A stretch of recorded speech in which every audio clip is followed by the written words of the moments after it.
Workplace culture has been a real buzz phrase in recent times. We've seen organisations shift dramatically in the right direction as a result and benefit significantly from it. And we've seen some companies completely crippled because of a lack of it. And look, let's face it, in some instances, the narrative has been detrimental to the very issues it's meant to purport to fix. In other ways, though, the focus has helped spark some real much-needed change. The Respect at Work laws were passed just a couple of weeks ago. Businesses now have 12 months to get their houses in order. So how, without wasting your time and money on things like morning teas and posters or token gestures, can companies affect real change, especially in a climate where they need to go to great lengths to retain staff? And as we all know, happier staff and a better culture will also help improve the bottom line. Jessica Hickman experienced the worst of workplace bullying and has decided to dedicate her life to lessening the likelihood that it happens to others. Her book, The Upstander Leader, and her website, Bullyology, are out and online now. And she joins me now. Jessica, thank you so much for coming in. What happened to you that changed the course of your life so dramatically? Yeah, so thanks for having this conversation. It was 2013 and I arrived in Australia, and it was my first employment working in a male-dominated construction industry, which was oil and gas. And unfortunately, I suffered extensive workplace bullying, which actually lasted 3.5 years. And ultimately, the more successful I became as a female in that role, leading change, the more my direct manager, my boss, bullied and harassed me, which over time escalated, impacting my physical, emotional and psychological health. And in 2017, I collapsed at work from sustained burnout, where my physical body had had enough.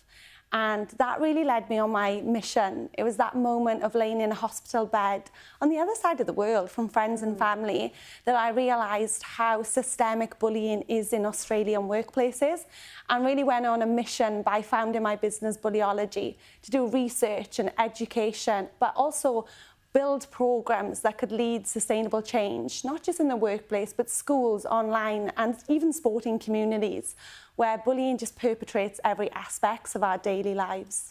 Do you think it's more common in Australia, or it's a global issue, would you say? Look, bullying is a global issue, but when we look at stats from Safe Work, it says they've found through research that almost half of Australians will suffer bullying at least once in their working career. And that's just not good enough. Yeah.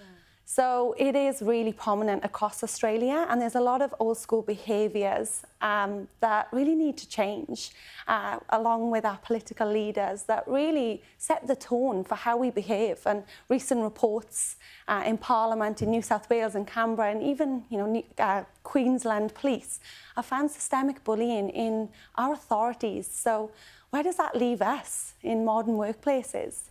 One of the things, and I've heard you speak about this and you speak so passionately about it, is this upstander leader, the person who stands up and who intervenes, and the standard that that you watch and allow to exist is the standard that you accept. Why is it important for people to stand up and speak out if they witness this kind of behaviour?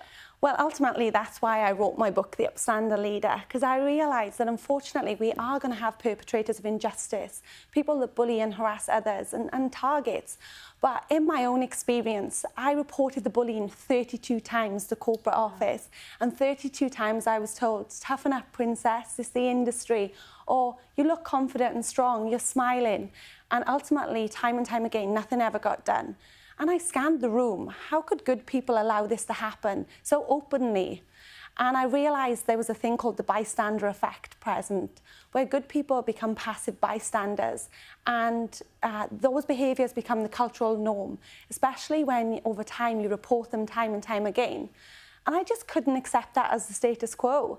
So throughout my work, I realised, what happens if we focus on the upstander effect, building upstander leaders, people who could be cultural change makers?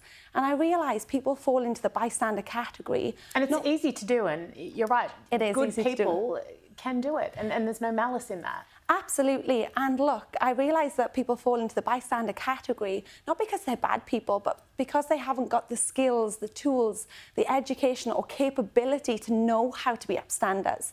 And that's really what I focus on in my work, working with proactive organisations that want to build up standards and change makers, that want to look and lift that rug and look at how is the cultural undertone, and proactive leaders that want to be change makers, that value their reputation and the humans within their business, not just productivity and top line, but really care and nurture for the people that ultimately create the business success. But that then leads to that, doesn't it? You better the workplace culture, your bottom line then should improve as a result of that. Absolutely. And look, we're seeing lots of generational shifts, which is a whole nother conversation. Yeah.